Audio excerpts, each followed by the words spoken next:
A paz do Senhor, aqui é o pastor Luiz Lima, da New Time Church em Marlboro, e eu trago mais uma mensagem de Deus para você, e essa se encontra em Gênesis, capítulo 22, versículos 1 e 2, e em Lucas, capítulo 5, versículos do 2 ao 4.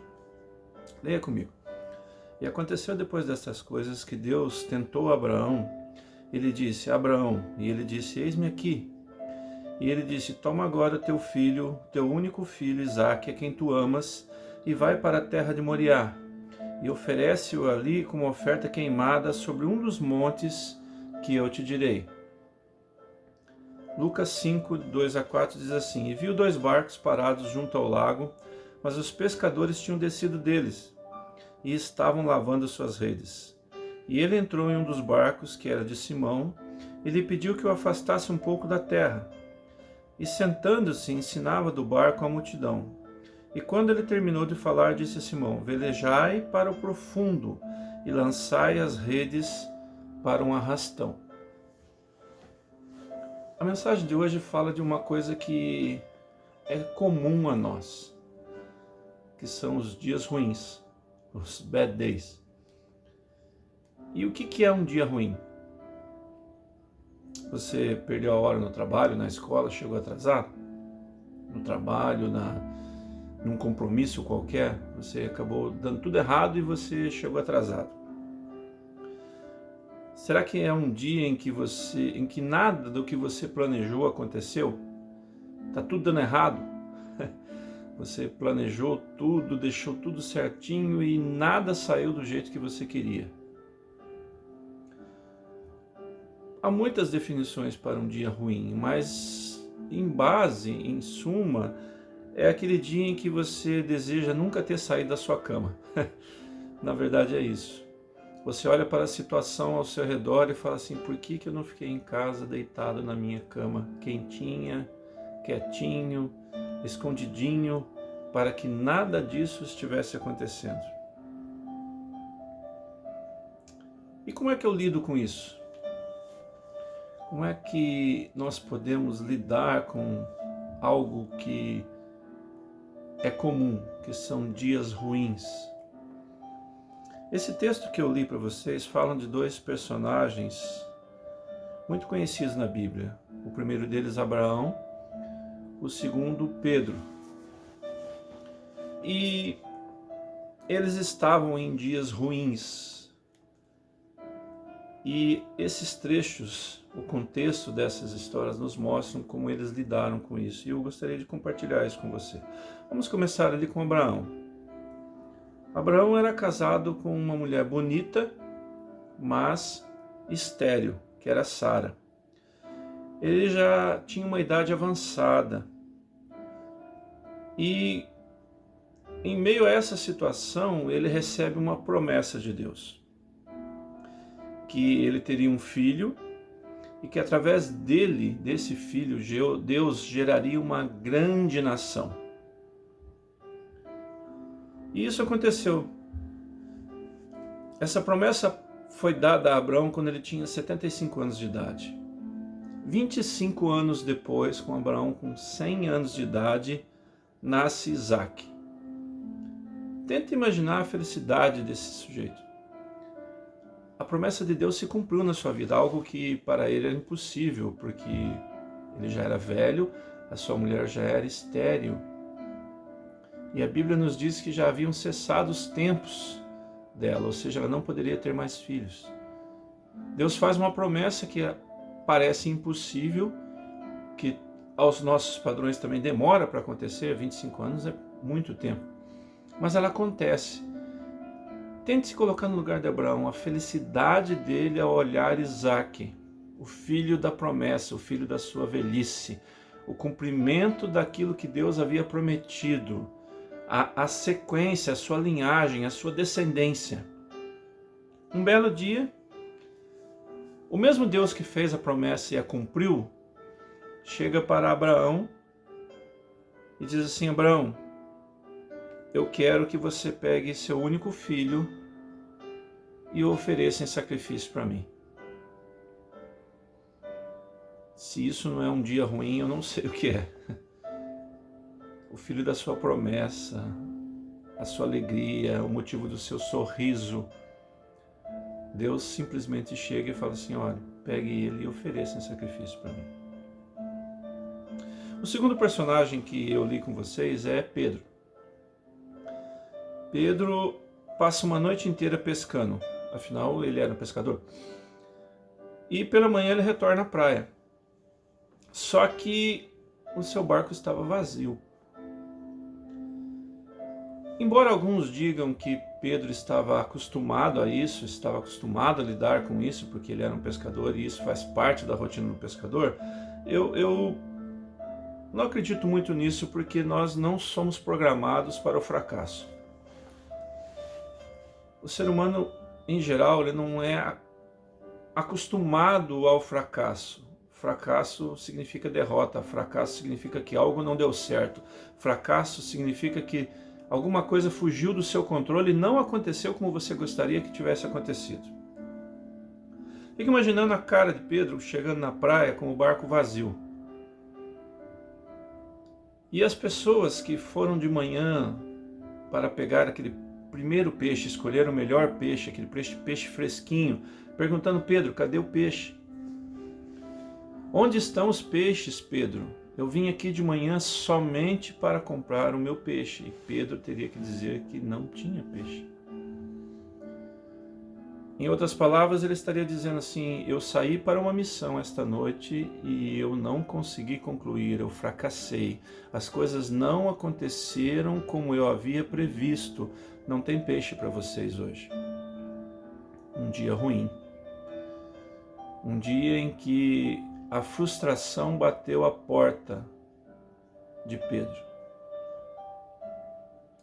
No primeiro caso, embora as situações sejam de dias ruins, em escalas diferentes, porque um envolvia ter que sacrificar uma criança e outro envolve o fracasso em coisas das quais você é um especialista, das quais você acha que tem controle. No primeiro caso, ninguém condenaria Abraão se ele se recusasse a oferecer seu filho em sacrifício. Afinal, era o seu filho da velhice, era o filho da promessa, era o motivo da sua alegria, do seu sorriso. Se ele dissesse assim, não, eu não vou fazer isso.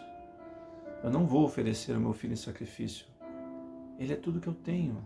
É ele que eu amo, é ele que me dá alegria, é ele que é o motivo do meu sorriso. Eu não vou oferecer ele em sacrifício. Com certeza ninguém teria coragem de condenar Abraão por uma atitude dessa. No segundo, Pedro poderia ter se recusado a atender o pedido de Jesus. Falei assim, Jesus, eu sei que o Senhor quer meu barco, eu sei que o Senhor precisa, eu sei que é o seu ministério, mas eu estou frustrado, eu estou cansado, o meu humor não está bom, nada deu certo, nada saiu como eu havia planejado, então o Senhor procura um barco de outra pessoa, porque eu não vou emprestar o meu barco para o Senhor. Mas, contrariando a lógica e o que nós temos como normal, eles não fizeram isso. Eles obedeceram, e aqui está a primeira lição que eu tiro desses dois personagens. Deus não deixa de ser o nosso Deus nos dias ruins. Jesus não deixa de ser Jesus nos dias ruins. Então, nos resta obedecer, porque ao obedecer nós demonstramos que os desejos do Senhor estão acima dos nossos. Ao obedecer nós demonstramos que quem reina no meu coração é o Senhor e não o meu eu, o meu desejo, a minha vontade, as minhas frustrações. A palavra de Deus em Mateus 6,33 diz assim, buscai primeiro o reino de Deus e a sua justiça. E reino nos fala de obediência. Reino nos fala de um rei e seus súditos. Buscai primeiro o reino de Deus, ou seja, obedecer à vontade daquele que é soberano e tem o controle sobre todas as coisas. A segunda lição nos é dada por Abraão. Observe qual foi a sua atitude no dia ruim. Gênesis 22:5 diz assim: e Abraão disse aos seus servos: ficai aqui, e eu e o menino vamos adiante para adorar, e voltaremos a vós. Gente, Abraão ia sacrificar o seu filho, mas ele tinha que obedecer a Deus. Ele tinha com ele o fato de que obedecer a Deus era demonstrar a sua adoração ao Deus Todo-Poderoso que havia cumprido as suas promessas na vida dele. Abraão foi adorar. Ele considerou que a obediência a Deus era a sua forma de adorar ao Senhor. Então, as duas lições que nós tiramos de dias ruins é que, primeiro, obedeça. Segundo, adore.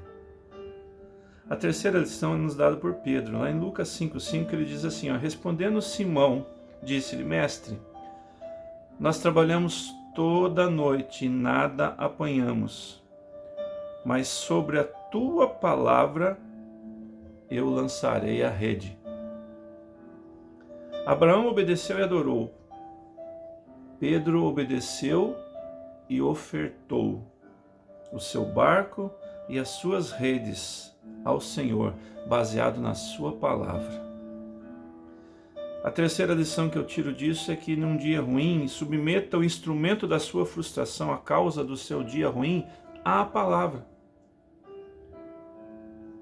Não fique se lamuriando, se fazendo de coitado, de vítima, ou o que é pior, se trancando em algum lugar e fazendo com que outras pessoas penem por algo que é só seu. Mas submeta esse objeto de frustração à palavra. O resultado disso, nós vemos lá em Gênesis 22:12, quando Deus diz assim: porque agora eu sei que temes a Deus, vendo que não negaste a mim o teu filho, teu único filho. O resultado disso é o reconhecimento de Deus pela sua obediência e adoração. Em Lucas 5:6 diz o seguinte: fazendo isso, ou seja, obedecendo e ofertando as suas redes ao Senhor Jesus, eles pegaram uma grande quantidade de peixes e a rede se rompia.